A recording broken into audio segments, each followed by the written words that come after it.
क्या कोई बच्चा इसलिए रो सकता है कि उसकी प्रशंसा की जा रही है? नहीं हो रहा है ना विश्वास? फिर तो ये कहानी जरूर सुनिए। मैं दावे के साथ कह सकती हूँ कि इस कहानी को सुनने के बाद आपके विचार जरूर बदल जाएंगे।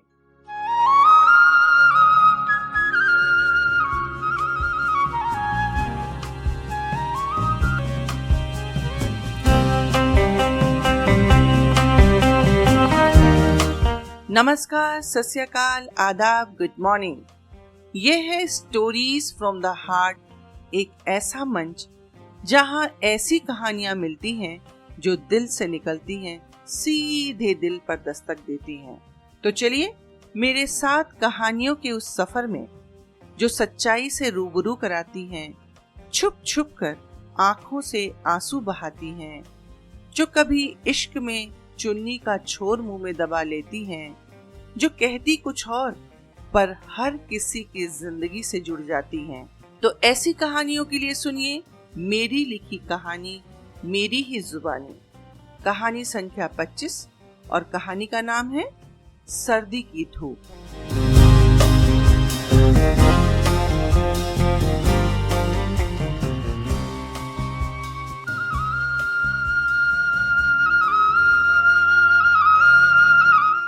अल्मोड़ा में कड़ाके की ठंड पड़ रही थी।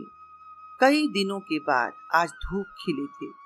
मृदुला अपने बच्चों के साथ छुट्टियां मनाने अल्मोड़ा अपनी माँ के पास आई थी। लॉन में कुर्सी डालकर किताब पढ़ रहे थे। बच्चे वहीं पास में खेलते हुए धमाचौकी मचा रहे थे और उसकी माँ वहीं चटाई बिछाकर बैठकर स्वेटर बुन रही थी।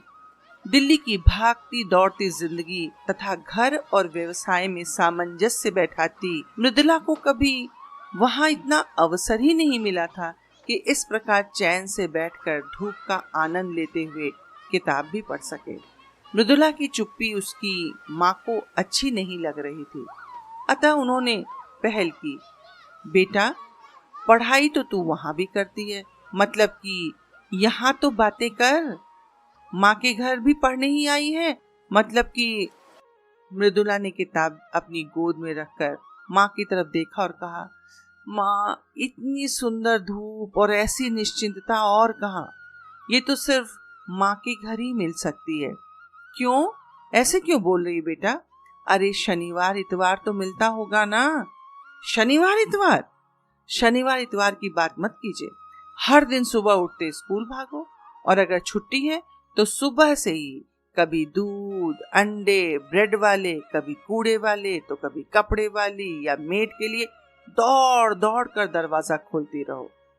इसीलिए तो इतने दिनों से कह रही थी कि दोनों बच्चों दामाद जी के साथ यहाँ आ जाओ, पर तुम हो मतलब कि हमेशा जुड़वा बच्चों की जिम्मेदारी और परेशानी मतलब कि यही कह कह कर टाल दिया करती थी। जानवी जो पास में खेल रही थी दौड़ते दौड़ते रुक गई और माँ की कुर्सी के हत्थे पर बैठकर बोली, नानी मम्मा, आप ये हर बात में मतलब की क्यों बोलती हैं? मृदुला को जानवी का अपनी माँ से इस तरह बात करना अच्छा नहीं लगा, अतः तुरंत बोली, बेटा नानी मम्मा से ऐसे बात नहीं करते। पर क्यों? आप ही तो कहती हैं जो बात जाननी या पूछनी हो बड़ों से पूछ लिया करो, तो अब नानी मम्मा की बात नानी मम्मा से न पूछो तो किससे पूछो? मृदुला की माँ को हंसी आ गई। उन्होंने अपनी दोनों बाहें फैला दी। जानवी इनकी गोद में जाकर बैठ गई। उन्होंने उसके गाल को चूमते हुए कहा, बेटा ये गंदी आदत है ना, ये मुझे बचपन से ही लग गई। मुझे स्कूल में कोई डांटने वाला नहीं था और मेरी माँ तेरी माँ की तरह मैम भी नहीं थी जो मुझे समझाती। पर मैम कैसे समझा सकती हैं? मैम तो खुद गंदी बात करती है। नानी और नातिन को बातों में व्यस्त देखकर मृदुला ने फिर अपनी किताब उठाकर पढ़ना शुरू कर दिया था, पर जानवी की बात सुनकर चौंक पड़ी और पूछा, क्या कहा? दोबारा कहना। मैम गंदी बात करती हैं? हाँ मम्मी। झूठी, मुझे पता है तू सरासर झूठ बोल रही। नहीं मम्मा, मैं सच बोल रही हूँ। मृदुला की माँ ने बात की गंभीरता को समझते हुए मृदुला से कहा, ऐसे बात नहीं करते बेटा बच्चों से, उससे पूछो तो वो क्या कहना चाहती है। बच्चे बड़े जिज्ञासु होते हैं, वे क्या देखते हैं क्या सोचते हैं ये जानना बहुत जरूरी है। मतलब कि उनका मतलब की कहना था कि जानवी मुंह पर हाथ रखकर हंस पड़ी। मृदुला ने उसे खींचकर अपने पास बुलाया और बोली, दादी मम्मा जरा बताएंगी भी आप कि क्यों हंस रही हैं और मैम क्या गंदी बात करती हैं। अभी मृदुला और जानवी में बातें हो ही रही थी कि जयेश जानवी को ढूंढता ढूंढता वहीं पहुंच गया। मृदुला ने जयेश से पूछा, जयेश क्या मैम भी गंदी बातें करती हैं? नहीं मम्मी, कभी नहीं, मैम तो बड़ी अच्छी हैं। मृदुला ने घूमकर जानवी की तरफ देखा ही था कि वे तपाक से बोल पड़ी, जैसे नानी हर बात में मतलब की बोलती हैं, वैसे मैम हमेशा हरियप हरियप नहीं बोलती। उसकी इस बात पर मृदुला अपनी हंसी रोक ही नहीं पाई और जोर से हंस पड़ी। तभी वहां हाथ में दूध का गिलास लेकर बच्चों की मामी भी आ गईं। वे भी हंसी अपनी रोक नहीं पाई। हंसी में साथ देते हुए उन्होंने जानवी को अपने पास बुलाकर समझाया, बेटा आपकी मैम जो हरियप हरियप कहती हैं उसका मतलब है जल्दी करो जल्दी करो, ये गंदी बात थोड़ी ही है। ये सुनते और समझते ही जानवी ने शर्मा कर अपना मुंह जयेश के पीछे छिपा लिया।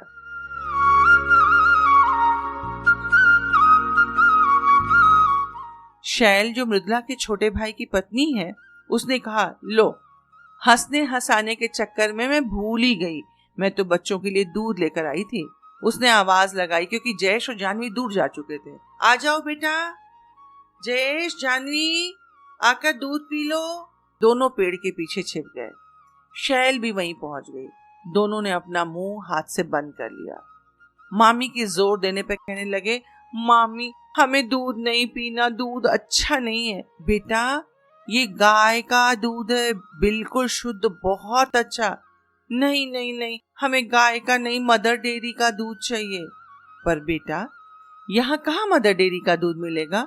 दोनों हंसते रहे और बोलते रहे, है यहाँ भी तो है मामी, पर कहाँ, यहाँ तो सिर्फ गाय या भैंस का दूध मिलता है बच्चों।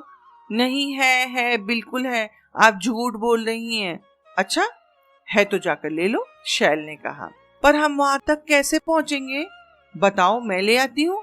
दोनों ने ऊपर अंगुली उठा दी। पर ऊपर कहाँ, वो ऊपर जो ट्यूबलाइट के अंदर। क्या ट्यूबलाइट के अंदर? और क्या, देखिए ट्यूबलाइट कितनी सफेद है, उसके अंदर मदर डेयरी का दूध ही तो भरा है। फिर जो ठहाका गूंजा तो जयेश जानवी के पीछे, जानवी जयेश के पीछे छिपने की कोशिश करने लगे। जब छिपने में नाकामयाब रहे तो वे एक दूसरे का हाथ पकड़कर भाग गए। शैल हंसते हंसते लोटपोट हो गई। फिर बोली, दीदी कितने प्यारे हैं बच्चे, अपनी बातों से ये कभी आपको बोर नहीं होने देते होंगे। मृदुला हंस दी। तभी मृदुला की माँ ने कहा, मृदु तुझे याद है जुड़वा बच्चों को देखकर तू कितना डर गई थी कि ऐसे संभालूंगी दो बच्चों को। हाँ माँ, और अब है कि समय कैसे भागता जा रहा है पता ही नहीं चलता। देखते ही देखते दोनों तीसरी कक्षा में पहुंच गए। शैल ने उन्हें प्यार भरी निगाहों से देखते हुए कहा, सच दीदी देखो अब कितने समझदार हो गए हैं। समझदार? इनकी समझदारी का किस्सा तो तुमने देख ही लिया, ऐसे एक नहीं अनेकों किस्से हैं। सच दीदी, कोई एक आध सुनाइए ना, ऐसा लगता है तुझे बच्चे बड़े अच्छे लगते हैं। हाँ दीदी, मुझे बच्चे बड़े अच्छे लगते हैं। तो तू कब सुना रही खुशखबरी? शैल शर्मा गई। इस बार जवाब मृदुला की माँ ने दिया, ईश्वर ने चाहा तो जल्दी ही। अच्छा ये बात है, फिर तो सुनाना ही पड़ेगा। ये कहकर मृदुला ने अंगड़ाई ली और किताब बंद करके एक तरफ रख दिया। फिर उन दोनों की तरफ देखते हुए कहने लगी, दूर जाने दो दोनों को, वरना रोने लगेंगे। कहीं भी जाने से पहले ये जरूर कह देते हैं कि वहां मेरी कोई बात बताइएगा नहीं।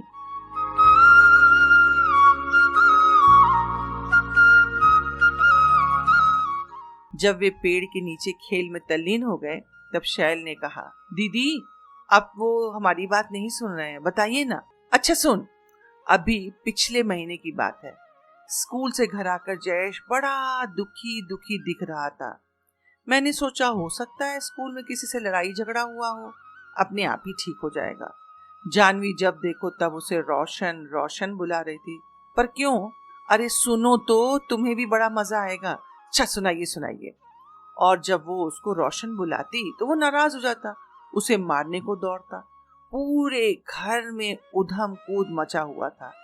परेशान होकर मैंने कहा, जानवी अब तुम पिट जाओगी, क्यों उसे रोशन बुला रही हो? मैं कहाँ बुला रही हूँ, वो तो मैम कह रही थी इसका नाम रोशन होगा। हाँ तो ये अच्छा बच्चा है, इसलिए मैम ने कहा होगा। फिर तो जयेश और रोने लगा। मेरी तो समझ में ही नहीं आ रहा था कि आखिर ये क्यों रो रहा है।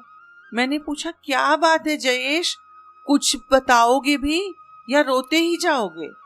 वह बोला, रोशन अच्छा बच्चा नहीं है, कोई उससे प्यार नहीं करता, कोई उसका दोस्त नहीं है, मैं अपना नाम रोशन नहीं रखूंगा। तो कौन कहता है तुम अपना नाम बदल कर रोशन रख लो? उसने कहा, मैम कहती हैं। मैंने कहा, क्या मतलब? यकीन मानो शैल, मेरी समझ में ही नहीं आ रहा था कि आखिर जयेश क्यों रो रहा है। क्या तुम समझ पा रही हो? उसने न में सिर हिला दिया। फिर क्या पता चला? वो तो जानवी थी, मुंह पर हाथ रखे हंसे जा रही थी और कही जा रही थी, तुम अपना नाम रोशन करोगे, रोशन करोगे। मुझे बहुत देर बाद समझ में आया कि इसके अच्छे काम को देखकर मैम ने कहा होगा कि तुम अपना नाम रोशन करोगे, और ये बुद्धू बच्चे ये समझ बैठे कि इनका नाम ही बदल दिया जाएगा। शैल खूब हंसी और फिर बोली कि जब आपने समझाया तो क्या हुआ? क्या हुआ? जैसे अभी दोनों शर्मा कर एक दूसरे के पीछे छिप रहे हैं ना, वैसे ही तब भी शर्मा कर छिपने की कोशिश कर रहे थे। मृदुला की माँ जो वहीं बैठी स्वेटर बुनते बुनते उनकी बातें सुन रही थी, उन्होंने कहा, बेटा बचपन सर्दी की धूप की तरह होता है, जितना अच्छा लगता है ना उतनी ही जल्दी बीत जाता है। इनके बचपन की प्यारी प्यारी बातों को यादों में समेट कर सहेज लो। देखते देखते इतने बड़े हो गए हैं, पलक झपकते ही जवान भी हो जाएंगे। तब इनकी यही प्यारी प्यारी बातें यादों में तुम्हें गुदगुदाएंगी, तुम्हारे जीने का सहारा बनेंगी। धन्यवाद।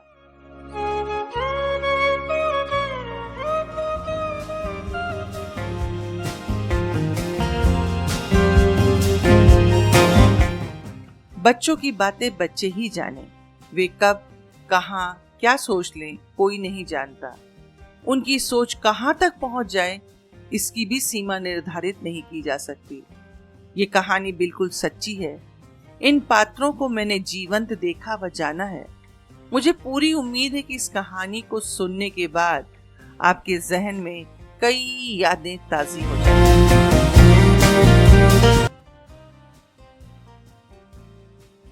मेरी कहानी ने यदि आपके दिल को छू लिया हो तो कृपया अपने मित्रों के साथ जरूर साझा कीजिए और अपने विचार shraddha.pdy@gmail.com पर भेजने का कष्ट कीजिए।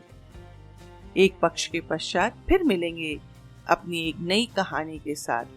तब तक आपकी प्रतिक्रिया की प्रतीक्षा में।